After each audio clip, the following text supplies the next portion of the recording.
माणूस नेहमी त्याच गोष्टीमध्ये वावरावं असं काही नाही. आपण नवीन एक्सप्लोर केलं पाहिजे आणि ते एक्सेप्ट करून पुढे झालं पाहिजे. ही खूप महत्त्वाची गोष्ट आहे की ह्याच्या पुढे मला असं वाटतं की आणखीन मराठी चित्रपटांमध्ये ह्या गोष्टी घडतील.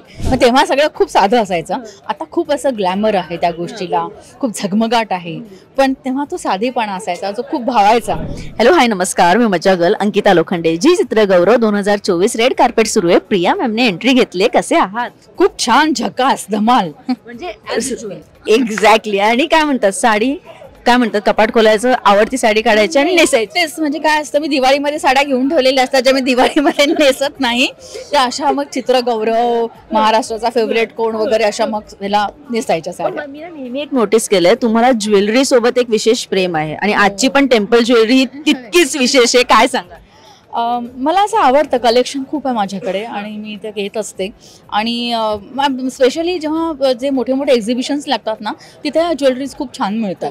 म्हणजे बाहेर मार्केटमध्ये जाऊन घेण्यापेक्षा मग मी असे एक्झिबिशन्स खूप एक्सप्लोर करते आणि मग मला त्या ज्वेलरीज मिळतात. साड्याही खूप घेते, वेगवेगळ्या पॅटर्नच्या साड्या मिळतात.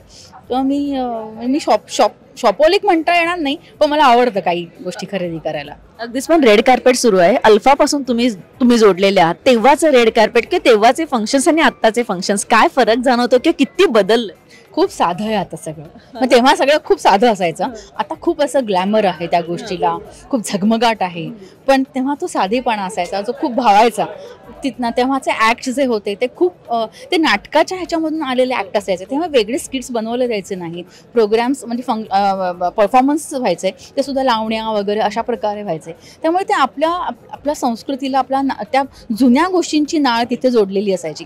आता वेगळं झालेलं आहे. आता एक वेगळे विषय घेऊन येतात, वेगळ्या प्रकारे सादरीकरण असतं. ही गोष्ट छान आहे की माणूस नेहमी त्याच गोष्टीमध्ये वावरावं असं काही नाही. आपण नवीन एक्सप्लोर केलं पाहिजे आणि ते एक्सेप्ट करून पुढे झालं पाहिजे. अगदीच. पण आता रेड कार्पेटवर कोणाला चेअर करायला आलात? कोणत्या चित्रपटासाठी काय म्हणतात, एक हळवा कोपऱ्यारी हा चित्रपट जरा पुढे गेला पाहिजे? मला झिम्मा आवडलेला आहे, बाई पण भारी देवा आवडलेले आहेत. खूप छान छान फिल्म्स यायला मराठीच्या आल्या आणि बेसिकली बायकांच्यावरती आलेल्या आहेत. ही खूप महत्त्वाची गोष्ट आहे की ह्याच्या पुढे मला असं वाटतं की आणखीन मराठी चित्रपटांमध्ये ह्या गोष्टी घडतील की बायकांना मध्यवर्ती भूमिका असतात, ज्या नायिका आहेत त्यांना नक्कीच मिळेल असं मला वाटतंय. त्यामुळे ह्या बऱ्याच फिल्म्स, आणखीन कुठल्या, मला ही पण आवडली फिल्म वेड, खूप आवडली. जेनेलिया पण मला त्याच्यामध्ये खूप आवडली. त्यामुळे ह्या छान फिल्म्स आहेत, छान छान गाणी आहेत मराठीची, एन्जॉय केली. प्रिया मॅम, आता आम्हाला कोणत्या प्रोजेक्ट्समध्ये पाहायला मिळणार आहे किंवा पुढे काय? आता लग्न कल्लोळ माझी नुकतीच रिलीज झालेली फिल्म आहे. आणखीन एक अहिल्या नावाची एक माझी फिल्म येते आहे. माझ्या आणखीन 2-3 फिल्म येऊ घातल्यात. आता माझी भिशी मित्र मंडळ नावाची एक फिल्म येते जी बायकांवरच अवलंबून आहे. त्यामुळे ती एक फिल्म माझ्यासाठी खूप महत्त्वाची आहे. तेव्हा आणि बरेच काही गोष्टी, प्रोजेक्ट्स हळूहळू येतील जे आम्हाला आत्ता सांगणं अलाउड नाहीये. Thank you so much and all the very best.